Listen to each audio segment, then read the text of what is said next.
Okay, bismillahirrahmanirrahim. Assalamualaikum warahmatullahi wabarakatuh kepada semua murid tahun 6. Jadi untuk hari ini, kita akan sambung lagi pengajaran kita daripada semalam, iaitu kita akan sambung buat soalan penyelesaian masalah muka surat 190. Okey, kita akan buat soalan 1, 2 dan 3 sahaja. Okey, baiklah. Jadi tanpa buang masa, jom kita terus ke soalan yang pertama. Okey, di mana? Okey, saya buka sekejap.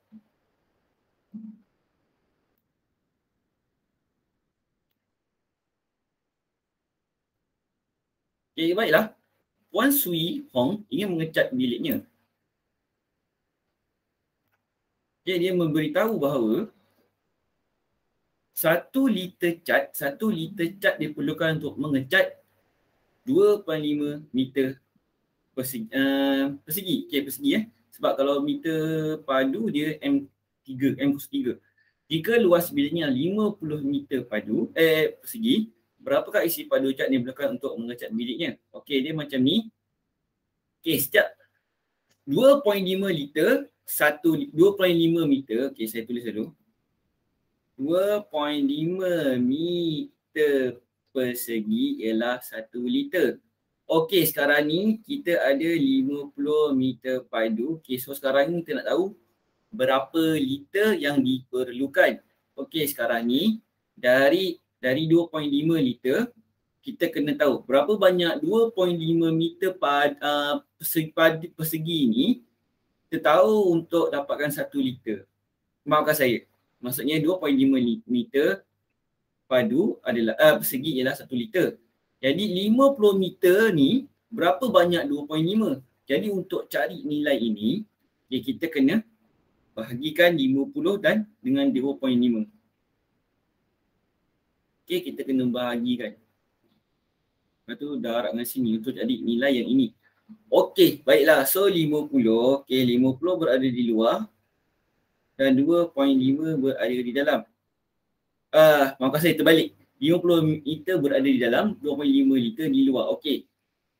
Untuk memudahkan pengiraan kamu, kita mudahkan sini ada perpuluhan. Jadi kita hilangkan perpuluhan tu. Perpuluhan tu akan ke sebelah kanan. Jadi yang ni pun dari sini akan ke sini. So sebenarnya ni ialah 25 bahagi dengan 500. 500 bagi dengan 25, maafkan saya. Okey, baiklah. Untuk CP25, saya tolong sikit. CP25, CP kedua 50. So maksudnya yang ke berapa? So kamu selesaikan kat sini Okey. So jawapannya apa? Okey. So kamu tulislah maksudnya. So jawapan yang kamu dapat ni ialah liter dalam apa nama ni? Dalam isi padu. Dalam isi padu liter, okey. So 25 bagi 50 bagi 25 ialah okey. Sini ada so 50. Jadi ini ke berapa? Okey, yang tak siap saya nak kamu siapkan sendiri. Alright. So tanpa buang masa, kita terus kepada soalan yang kedua. Okay, gambar terus.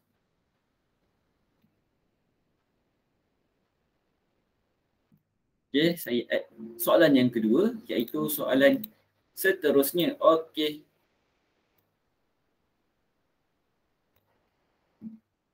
Luas tapak dan tinggi sebuah akuarium ialah 640 cm persegi dan 36 cm. Okey, maksudnya macam ni. Dia ada sebuah akuarium. Okey. Akuarium selalunya bentuk segi, maafkan saya, bentuk kuboid. Okey, di mana luas tapak permukaan dia ialah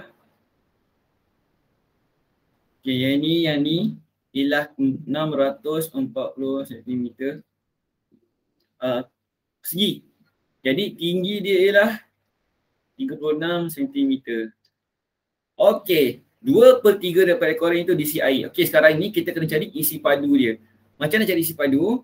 Okey, luas darabkan dengan tinggi. So kita cari isi padu dahulu.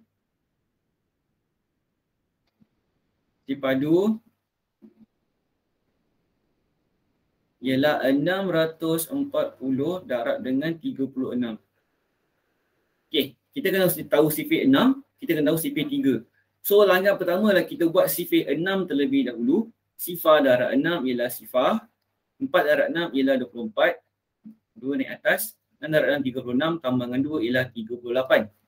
So macam ni. Kemudian kita padam dahulu. Tambah 2 ni. Dan kita darabkan dengan 3 pula. Okay. Yang kat sini kita biarkan selang sikit sebab 3 berada di sini. Jadi sebahagian 4, so kita mula daripada 4. Sifar darab 3 ialah sifar. 4 darab 3 ialah 12. 1 naik atas. 6 darab 3 18 tambah 1 ialah 19. Okay ni memang panjang sikit jalan kerja lah. 4, 8 kita tambahkan.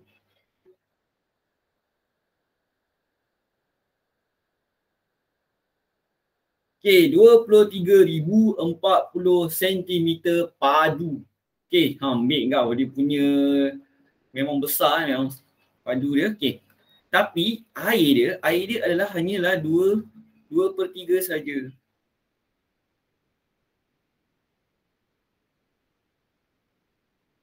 Faham tak? Maksudnya ni ialah 2/3 daripada 23,040 cm padu.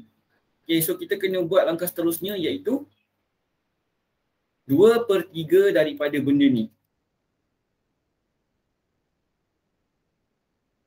23,040. Maafkan saya. Alright. Okay, saya tolong sikit kat sini di mana saya akan tolong operasi bahagi 23,040. Okay, kita gunakan sifar 3. So 3 yang paling hampir dengan 23 ialah 16. 13 tolak 6 ialah 7. Sifar turun bawah.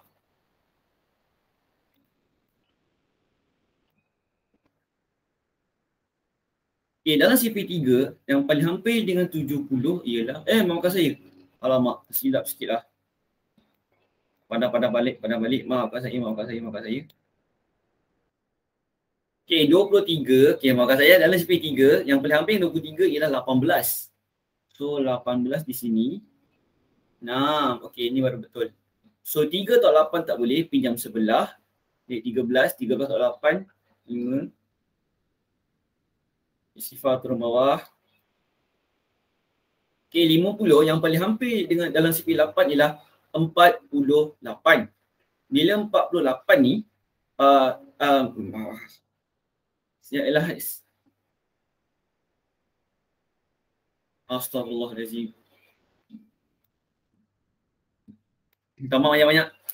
Kita buat semula. Okay, 23,040. Okay, saya tulis CP3 dulu lah. 3, 6, 9, 12, 15, 18, 21, 24. Okay, jadi yang paling hampir dengan 23 ialah 21. Ni baru betul. Masalah saya. Okay. 3 tolak 1 ialah 2. Okay, so 20. Apakah yang paling hampir? 18. Ini baru betul. Sifar.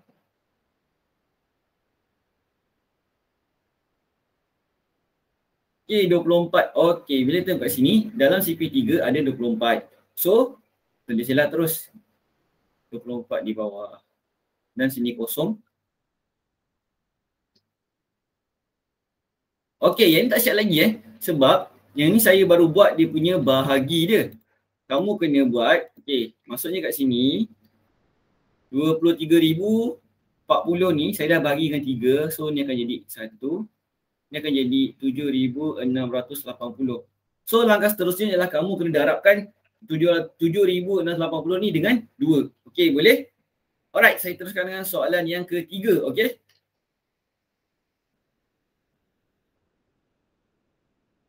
Alright, sekejap.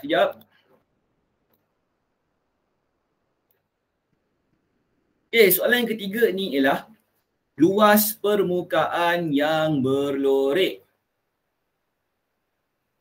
Sekejap saya tengok buku teks dulu.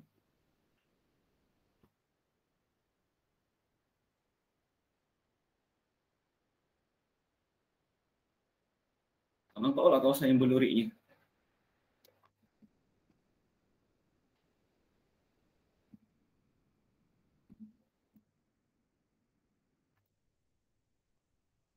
Besar sikit. Okey, baiklah. Rajah 4 menunjukkan gabungan dua buah kuboid yang sama besar. Okey, maksudnya dua benda ni lah sama, satu berdiri, satu lagi baring. Okey. So luas permukaan yang berlorek, saya rasa saya nampak kat sini, yang berlorek ialah yang ni. Saya contohnya sikit. Okey, yang sebelah sini. Contohnya sikit. Sini dan sini. Okey jadi bila sama besar, so kita tengok sini 3. Jadi maksudnya sini ialah 6. 6 kat sini.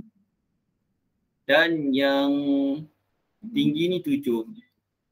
Okey, so sekarang ni kita cari luas permukaan yang mula-mula ni Kita cari yang ni dulu. So, luas permukaan yang pertama ialah 7 cm darab dengan 3 cm. Okey, so ni 21 cm persegi. Okey, baiklah. Seterusnya kita cari yang ni pula. Ini senang saja. Okey, 7 dan juga 6. So 7 cm darab dengan 6 cm sama dengan 42 cm persegi. Okey, next adalah yang ni Okay, yang ni kita kena tengok sikit. Okey, sini tinggi 7.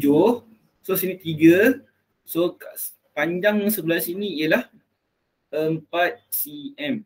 Faham tak? Sebelah sini 7. Okay, sini 7. So panjang sini 3. So nak sampai sini je. So sini ialah 4. 7 tolak 3 ialah 4.